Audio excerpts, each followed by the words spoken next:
Message জীবন আসলে দুর্বিষহ, এটা আসলে মিথ্যা বলার সুযোগ নাই। অন্য কোনো জায়গায় নিরাপত্তা না থাকলেও এখানে নিরাপত্তা আছে এবং সিসি ক্যামেরা আছে। ফ্যামিলি বাসায় হচ্ছে আমরা মায়ের হাতের পাক খাই, আর এখানে হচ্ছে বুয়ার হাতের পাক। সিট ভাড়া হিসেবে রুম ভাড়া হিসেবে নেয়, তো একটা রুমে মনে করেন যে 3 জন করে থাকি, 6,000 টাকা করে সিট ভাড়া পড়ে। সর্দার কলোনি যদি না থাকতো তাহলে আমাদের যে স্যালারি পাওয়া হয় এই স্যালারিতে আসলে টিকা যেত না। নিজের মনে করেই করি, ছেলে পেলে মনে করে আমরা কাজ করি এখানে। ইনকামের উপরে সামান্য আয়ে এখানে থাকতে পারে, সেই জিনিসটাই এরা এখানে সবার জন্য একটা সেবামূলক একটা প্রতিষ্ঠান খুলছে। হ্যাঁ, মেস। আসলে মূলত এই সর্দার কলোনিটা তৈরি করছেন আফিলউদ্দিন সর্দার, যে স্টুডেন্টদের জন্য যারা স্বল্প আয়ের চাকরিজীবী আছে তাদের জন্য কিছু একটা করা দরকার, ওই চিন্তাটা করে এরা এখানে এই জায়গাটার মধ্যে 8টা বিল্ডিং করছে। ইনকামের উপরে সামান্য আয়ে এখানে থাকতে পারে, সেই জিনিসটাই এরা এখানে সবার জন্য একটা সেবামূলক একটা প্রতিষ্ঠান খুলছে। হ্যাঁ, মেসেজ জীবন আসলে দুর্বিষহ, এটা আসলে মিথ্যা বলার সুযোগ নাই। ফ্যামিলি বাসায় এসি টেসি ফ্যাসিলিটি পাওয়া যায়, এখানে আসলে ওই রকম নাই। স্টুডেন্টের জন্য এখানে ভালো, কারণ কি স্টুডেন্টের জন্য ব্যয়ভার বহন করা অনেক কঠিন। সো এই সেন্সে এখানে তুলনামূলকভাবে কম এবং সব ফ্যাসিলিটি অ্যাভেলেবেল। আপনার ঢাকার যে পরিবেশ, গেঞ্জি পরিবেশ হয়, তার থেকে এখানে পরিবেশটা খুব সুন্দর।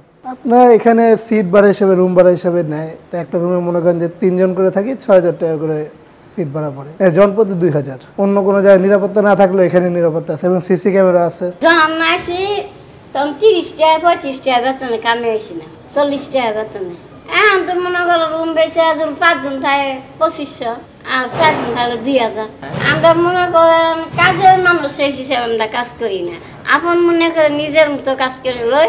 আসলে এই ম্যাচটা টোটালি ব্যাচেলার, এই জন্য একটু সুবিধা আর কি। ম্যাচের জীবনটা হচ্ছে একটু কষ্টদায়ক, কি কারণ এক একজন এক এক জায়গায় থাকে, হয়তো বা তাদের সাথে মানায় নিতে একটু সমস্যা হয়। এটা তো বুঝেনি, সবাই খালি গায়ে থাকছে আর বাহিরেই বেশি থাকা হয়েছে, রুমের ভিতরে তো প্রচন্ড গরম। সর্দার কলোনি যদি না থাকতো তাহলে আমাদের যে স্যালারি পাওয়া হয় এই স্যালারিতে আসলে টিকা যেত না। 7 থেকে 8,000 টাকার মধ্যে হয়ে যাবে আপনার 1 মাসের মতো।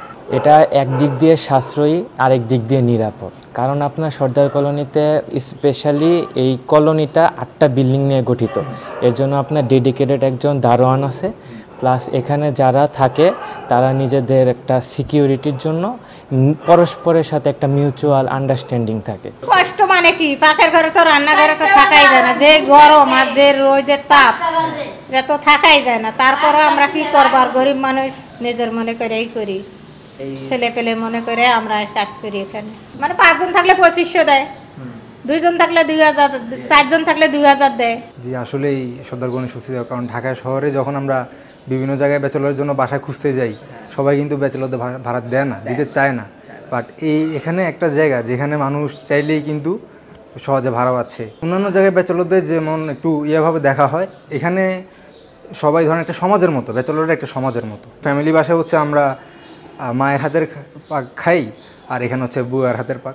ম্যাচের জীবন কষ্টকর বলতে আমার সবচেয়ে কষ্টকর হচ্ছে পরিবার ছেড়ে যাচ্ছি, এটাই কষ্টকর। ম্যাচের জীবন তো পরিবার ছেড়ে আসলে তো কষ্ট হবেই।